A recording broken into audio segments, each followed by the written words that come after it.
overtake us in it. Don't let them use religion take over our land.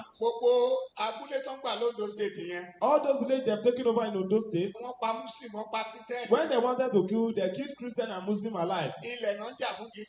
They are fighting for the land. They are not fighting for religion. They are just coming through the lens of religion.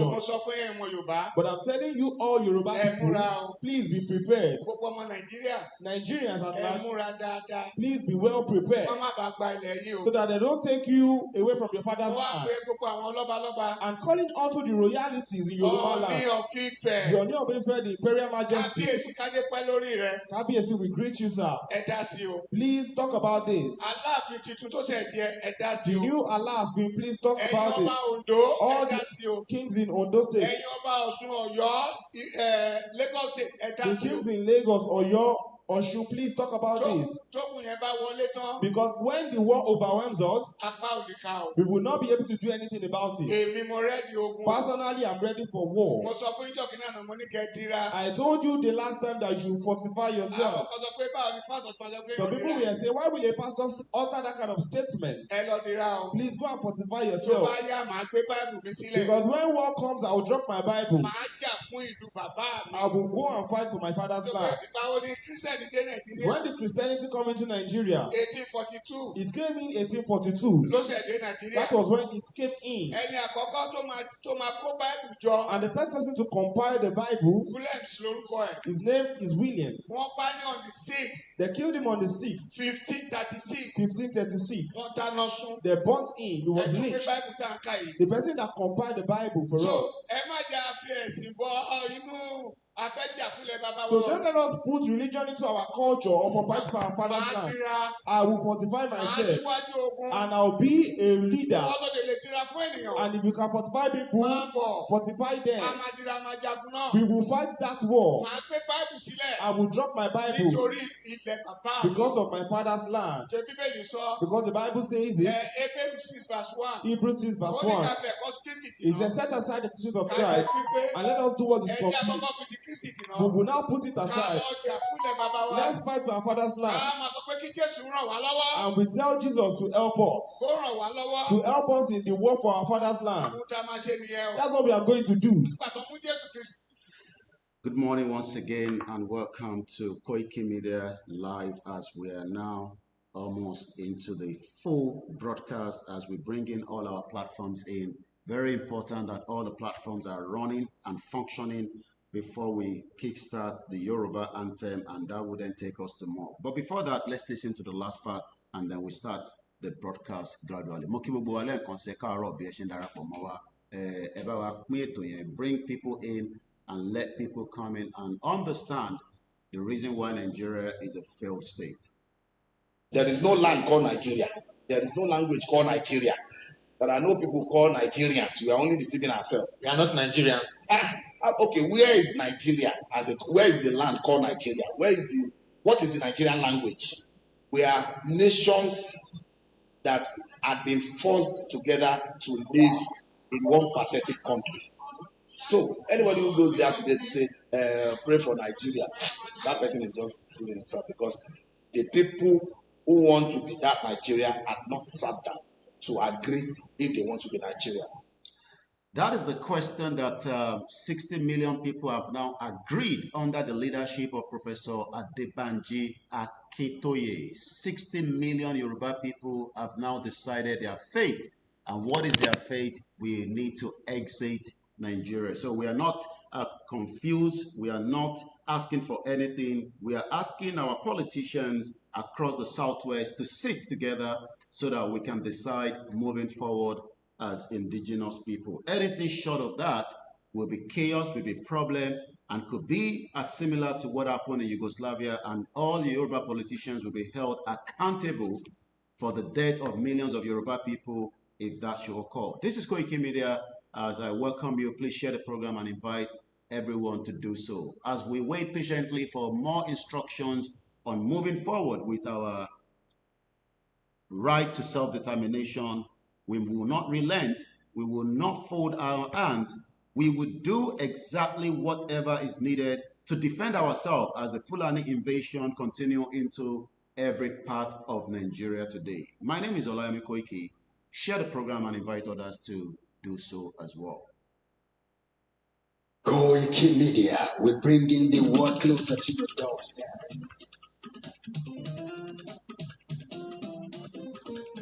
Koiki Media, Koiki Media, Koiki Media, we bring it the world closer to your doorstep. Koiki Media, Koiki Media, Koiki Media, we bring it the world closer to your doorstep. I was a lot àwa ló máa ṣáàtì èdè ìkéde lárugẹ nílẹ̀ Oòduà àwa gangan ni bàbá. Koiki Media, Koiki Media, Koiki Media, we bring the world closer to your doorstep. They never sabi wetin we carry for hand, but we dey move closer before dem go sabi. I said they never know wetin we carry for body, but we dey move closer before dem go sabi. Ọ̀kìn lọ lọ́jà ẹyẹ, kìnìún ló lájú. Ẹyẹ tó tóbi kò tóbi àdán, àpèjì lẹ́dùn. Ká ṣiṣẹ́ fún ilẹ̀ bàbá wa, ká ṣiṣẹ́ fún ìlú bàbá wa. Kájùmọ̀ sowọ́pọ̀ ká lè gbójúlú àga. Odùduwà kò má lè gbé wá. Ọmọ Odùduwà ṣe kiri. Ẹ dìde fún ẹ̀kọ́ adúláwọ̀. Ká lè jọ jùmọ̀ gbé. Ilẹ̀ ìlérí, àwa lè gba owó ilẹ̀ wa. Ká ṣiṣẹ́ ká lè jọ gbàdé. Ká lè gbàdé adé adúláwọ̀. Àwa ni mọ̀lẹ́ tí yóò tàn káàkiri. Koiki Media, àwa là ń gbé tó lárugẹ.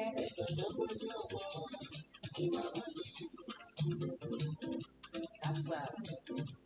Ẹgbẹ́ polówó ọjà wa kájé bùgbà yín jẹ. À ń gbé tó lárugẹ, à ń kásá lárugẹ. News and sports, ẹ máa rí gbọ́. Ọmọ Ìjẹ̀bú alárẹ̀ mi ló ní kí n máa gé tata. Koiki Media, ọ̀rọ̀ lágbájú mọ̀ mi. Máa bá ṣẹ̀dẹ̀ lọ. Ọmọ Yorùbá nìyẹn, ọmọ Yorùbá tata. À ń gbádùn rẹ̀, ọmọ Ìjẹ̀bú alárẹ̀ mi. Ṣé ìlọ máa fi dìbò ọ̀bẹ mọ́lẹ̀? Ẹ̀yin lọ́mọ onígbò máa ń dé máa dé máa dé. Ẹ̀yin lọ́mọ onígbò máa wọ̀ máa wọ̀ máa wọ̀. Igbó máa wọ̀ dájòjì ò gbọ́dọ̀ wọn. Àjòjì ló bá wọ̀ bẹ̀, àtẹ̀lé ní bọ́ra. Ẹ̀yin lọ máa náwó òyìnbó tó dé. Ìgbà tó yìnbó dé o, owó náà dẹ́kun pọ̀ sí o. Koiki Media, ṣàwa ni bàbá. Koiki Media, àwọn ni bàbá. Àdánsọ, àtúnpèrè gidi. Àwa là ń gbé tò lárugẹ jẹ́ ká jọgbọ́ o. Àkújà fẹ́tọ̀ ilẹ̀ wa, fẹ́tọ̀ ilẹ̀ Yorùbá. Ọmọ Òdùwà ni wá o, tọkàntọkàn. Ikú tó ṣe bí lébi òsì, àdìmú bàbá iyọ̀. We bring you one closer to your doorstep. Akẹgbẹ́ tó fẹ́ òògùn kan ní oko lára ni. Àpèrègèdè Olódùmarè ló fún wa ṣe. Gbogbo ayé ẹ̀gbọ́n, àwa ni bàbá o. Ẹ máa bọ̀ wá ẹgbẹ́ polówó ọjà yín wá. Odùduwà la gbé dání, òtítọ́ la gbé dání. Àkìsọ̀dálẹ̀, àkìsọ̀díkèéta.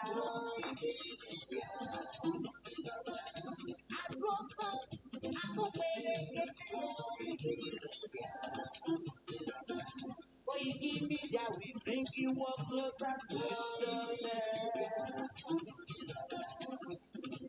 We give me their is around to give us latest. Is around to give us latest. Ladies and gentlemen,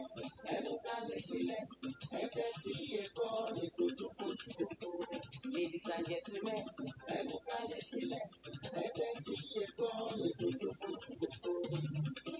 we give me their is around.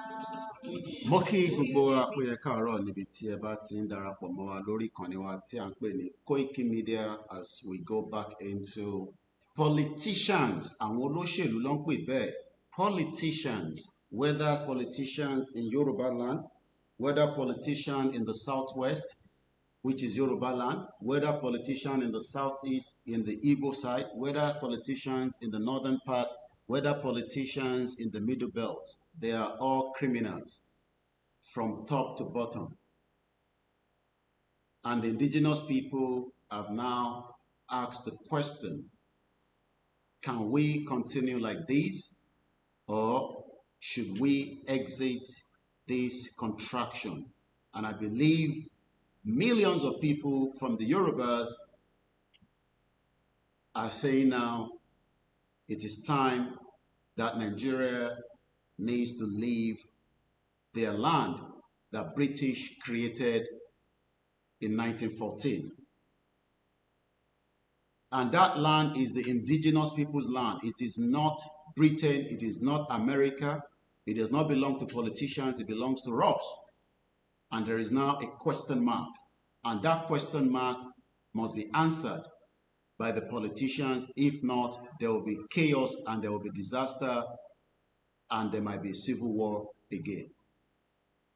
To avoid all these is why we are under the leadership of Akintoye stated it clear from the presidency to the governors not to look away, because if they look away and refuse to answer the questions on the table, then the Yoruba people will have no other choice than to do exactly whatever it takes within the capacity of the international law, the African law, and the indigenous people's law, and take the battle into the street of every of Yoruba and demand one thing and one thing alone: the total exit of we, the indigenous people that owned the land before Britain came in 1914, and join us together in what is known as Nigeria today. Whether with the politicians or not, the question of 2027 is not what should be discussed. If not, there will be chaos. And it will be terrible, because the politicians will not be able to govern the southwest part of Yoruba land. Every part of Yoruba land will be shut down. And that is the message as we continue our campaign and wake up the millions of people that are sleeping. There will be defiance. And the meaning of defiance is we will not obey the rules, because the military of Nigeria does not own the land. There's nothing called Nigeria. Nigeria is a fraud. Nigeria was never part of us until the British created what is now known as Nigeria for their own selfish gain.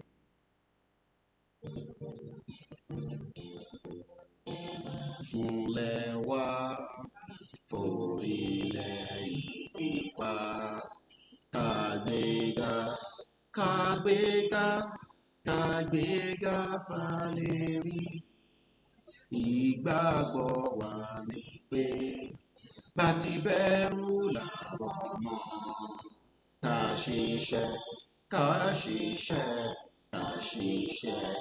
jọba. Ìṣọ̀kan dòmìnira, bí kẹ̀jẹ́ ká máa lépa, tẹ̀síwájú fọ̀pọ̀ ire àtòhun tó dára. Ọmọ Oòduà dìde, bọ́ sí ipò ẹ̀tọ́ rẹ. Ìwọ ni ìmọ́lẹ̀ ògo adúláwọ̀. Àwa ni ìmọ́lẹ̀ ògo adúláwọ̀. Mo kí gbogbo èyí tí ẹ ti darapọ̀ mọ́ pé ẹ káàárọ̀ níbikíbi tí ẹ bá ti ń gbọ́ wá, pé ẹ káàbọ̀ kẹ́ fi ìtàn sẹ́gbẹ̀ẹ́. Mo kí pẹ̀lú kíkí ti ọba Elédùmarè tó ní wá, tí kò dá wa fún ìyà, àmọ́ àwọn olóṣèlú àwọn ni wọ́n kó ẹni tí à ń pè ní ìyà tó ń jẹ wá lọ́wọ́ yìí. Ọlọ́run tó dá ilẹ̀ Yorùbá, tó dá ilẹ̀ Oòduà, tó dá wa dáadáa, and he created us in a way that cannot be challenged. But it has now come into the fact that àwọn olóṣèlú that call themselves politicians, the criminals, that believe that they own us and we cannot speak and challenge them anymore. That is no longer going to happen. We would challenge and ask questions of this relationship with us, the indigenous people and Nigeria, whether we want to move forward with it or we want it to come to an end. And that is exactly what we are doing by creating this powerful awareness on a daily basis. And we will not be tired. Okay, gbogbo ọmọ Yorùbá láti sọ pé Assalamu alaikum warahmatullahi ta'ala wabarakatuh. A kú àlàjọdún Ọlọ́run tí ó nílẹ̀ Yorùbá. Ní ọdún tó ń bọ̀, we should have our own independent country. There's nothing stopping us. And we can celebrate all the Muslim festival in a new independent Yoruba country. And that's exactly how it's going to be. We are not terrorists, we are not secessionists. We are the indigenous people that are now saying that the right of indigenous people in the land will have to be given back. If not, we will use force to take it back.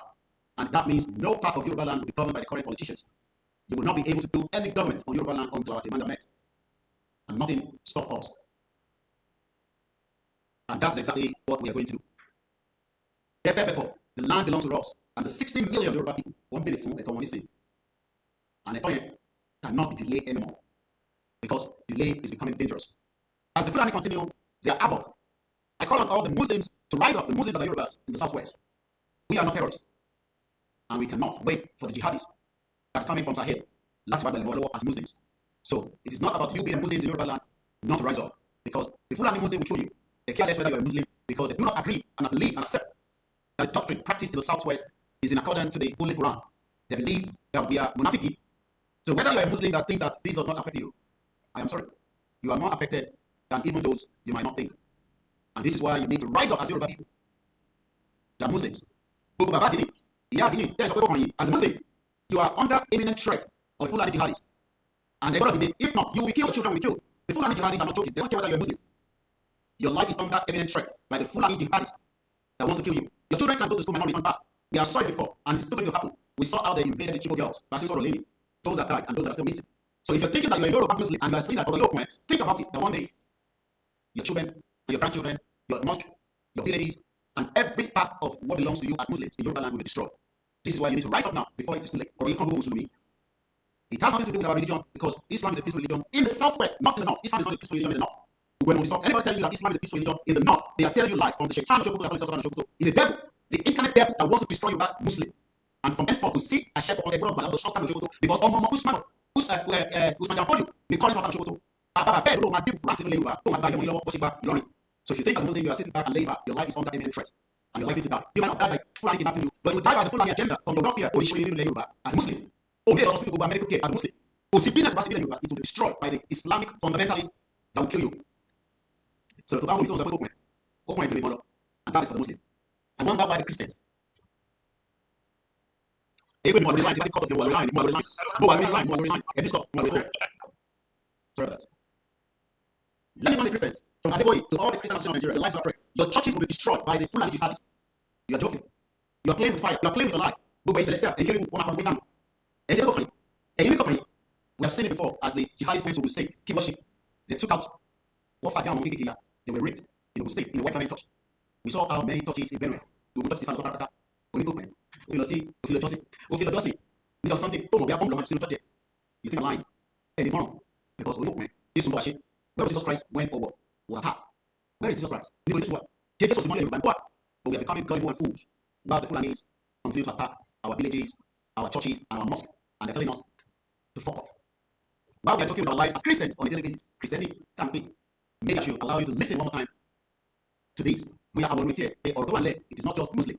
As I believe all the Muslims are not written our Christians that do not want to understand that we are now under imminent threat. When they say something is threat from it. Nothing can take it, nothing can change it. You don't get threat. You deal with it, and you deal with it as quickly as possible. The Christians told me, Christianity, Celestial, Keru, DICC, Adifarasi, Abadego, Kumuyi, Pastor Jerry.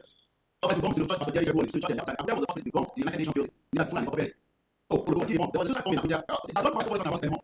And the Mogadishu is 5 kilometers. If there can still be a suicide bomber in 2025, your life is not that safe. Your life is at risk as a Christian. But Christians are always pretenders. Why were they not saying attacks? That's coming over. Do you know any attacks? You don't know. Oh, they was it. Akure is safe. fake Yoruba Christians went on was attacked. I killed the crap. As a Christian, where is the today? I don't know the not for the when was attacked. You need to hear the horrible sound that took place during that war. Maybe I should remind you. This happened 2022, 10 years ago, 30 years ago. As a Christian, also, not to say, trust that your government not to take in advance whether the jihadist somewhere may blow you up. As a Christian, don't be Christian, let me take you back to what happened. It was not an attack. It was a mass shooting and a bomb attack according to Wikipedia. Stupid government that continues to delete files and information to show you that okay, bomb bastard governors and the defense commission who every time you turn around, they happy because millions of people have died. You did something. I want you know about every time I die from the politicians, I will know you. The father did not even continue to support. I want you know about it. But the pain of millions of people have only any people that carry with that one. As millions of people the mother crying. There's a power normally, but the lover. There's a power buying. To South Africa and so fucking what? Only can be on 30 years old. Or not only the generation of them as and that is what we someone will come to I want them to money. I want to know. No matter I want as a creating the middle of your body. Everyone any piece for creating this nonsense for Nigeria. Everybody. 5th of June, you can see that the state governor you can imagine the current state governor bomb pastor. Do you know that it was 5th of June, just 3 days ago? No news, no celebration of life. People that want to go up here, Nigeria, I will learn here. I'm talking about Nigeria, where is the anybody that dies in Nigeria, I don't come wicked people, evil politicians, they want you. Hey, you are open there. I think I'm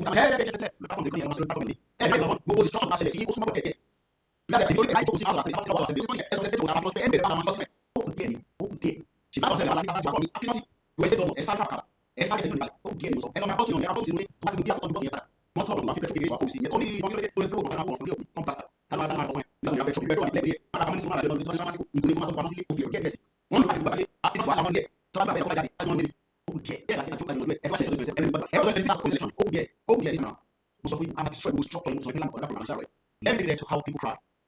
And you know, and even Yoruba Christians. I don't know Christians that they want to be biased. Especially Christians who are very hypocrites in Christians and Yoruba. So I don't know what hypocrisy is. Christians Yoruba. They are kept quiet while full life is on a daily basis. One by one, and they kept quiet. And they are on Facebook. You have the privilege to see the video because I'm using the software. We don't know what I'm reading. If I don't mention your name, it's because it's more important to appreciate you. More than you. I'm Christian in Basoro. Christian of Ibana. I don't know Jesus. Where is the God? God will God stupid them. All of my talent, of my CCTV, of my talent, intelligence. Wait, if you want to carry full and land. I'm going to God actually don't have to matter. When you go Jesus, that was Jesus. All of my power. I don't know. I see about fake Yoruba Christians and not the truth and keep quiet while the lives of innocent people have been killed. And they're telling you to stop this thing. Maybe I should start with this. Let's start with this.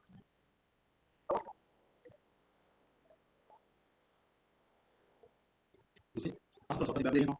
I've got to do it. Come so hypocrites. They're taking our accountability to kill. Okay, security may get to the same amount of here. You think of this one, I'm about to this church. They just protect people all the Christians that have been killed and massacred in Yoruba. You think that they're not praying the same God like you. So all of them hypocrisy on power. Our Christians are in the southwest. You don't know, you think the Jesus are so you think that this is okay. I'm criminal full and terrorist. You think yeah, where can I was like about 2 o'clock yesterday. Look at the time. I was with the other one. So he said, no pastor. He did other things. The man was small. So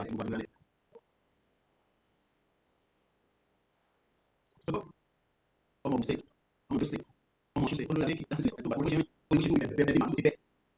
Strength. Look at it. But people is 90. I was and you compare about and you at the same point and say that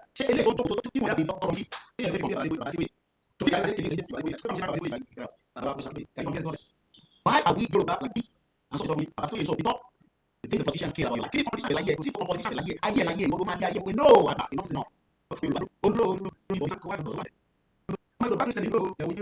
same politicians that destroy lives. Online only one year, we don't let them for me for what motion, like my new car, if you for what as Christian, government. Christian, after 65 years of faith on plaster country, you know, solar is just a substitute. Okay, and solar can be valuable if they subsidize it. Because government of America is subsidizing electric, but you can't subsidize them. They cannot even subsidize your children's school if you Christian, you are Christian, I'm not Christian. I have a very relation. 2 million.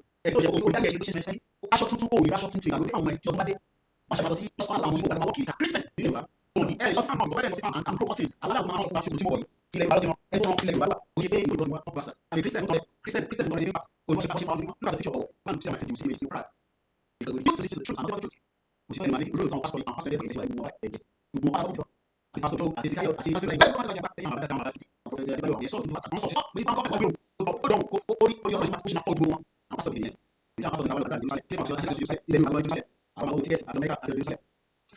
Christians are the most hypocrites in Yoruba land. One people dance on you come up with the Bible. Why they be that the church no yeah like go for sit at the service church here what is why you come here on pastor. She was the church about money. She had that go sit down was for now training. You must be on the platform. I was showing the church try to get back. I was I was on last time to the different cast. You know this. Just every people Christian every like say I will provide you by come out different. I will be use each other like this. They are bossy. I will be on. I will go take out. In this moment to have only to have said Francis or what to but no. I was Christian.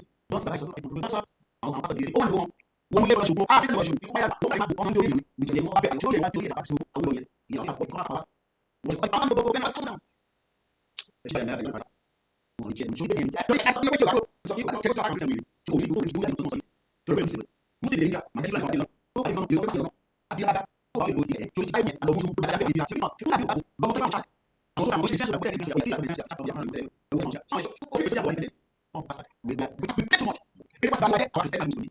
akájọ wo káṣe bí ìlú wà lóhun ní ìlú wọn tọrọ lọ́wọ́ ìtàjẹ iṣẹ́ iṣẹ́ mo nílẹ̀ àbí ìyá ìdáwó ẹ máa ń sọ yóò láti sílẹ̀ mo sílẹ̀ gbogbo àwọn ọmọdé sílẹ̀ náà ẹni mo sílẹ̀ ojú mi wọn wá wà sí ní ìṣòfin ọgbọ́n pàṣẹ yẹn ló wọ yẹn ìjọba lọ́dẹ ṣé mi kò tó dókítà tó dúdú ẹ̀ láti ọ̀sẹ̀ sílẹ̀ nígbà ó wọ́n pàmì ó wọ́n tó ní ìjọba ìwọ́ ẹ ṣàbẹ̀wò tó ẹ̀ láti àwọn àtẹlẹwò káàkiri ó bí ẹgbẹ̀rún lóbi ẹ̀ sáà ẹ̀ ó bí ilé ẹ̀sẹ̀ whereas Christians in America don't know like that ó bí ẹgbẹ̀rún lóbi òyìnbó ṣàbà tó bá ń bọ̀ ṣàbà yẹn tó bá tó fà wá sí ìgbà jáde wọ́n ti ṣe ìwé ìwé ìwé ìwé tó tó máa ti fọ́sẹ̀ náà fọ́sẹ̀ náà sí ìwé ìyá náà bẹ̀rẹ̀ ọ̀tọ̀ yẹ bẹ́ẹ̀ ni àmọ́ ọ̀tọ̀ ọ̀sán tó tó bá ṣe wọ́n kọ́ bí yóò yà àṣìṣe wọn bẹ́ẹ̀ sọ lẹ́sìn kíṣẹ́ tó ń bẹ̀ àmì yóò yẹ tó bá bọ́ pàṣà tó bá bọ́ sí máa fọ́sẹ̀ wọn sí ìgbà àwọn ìṣe wọn pàṣà tó ń bọ̀ sí ìṣẹ́ wọn lẹ́sìn kọ́ àmì lọ́wọ́ àmì sí pàṣẹ jẹ́rìí àdúrà nínú lọ́wọ́ ẹ̀yẹn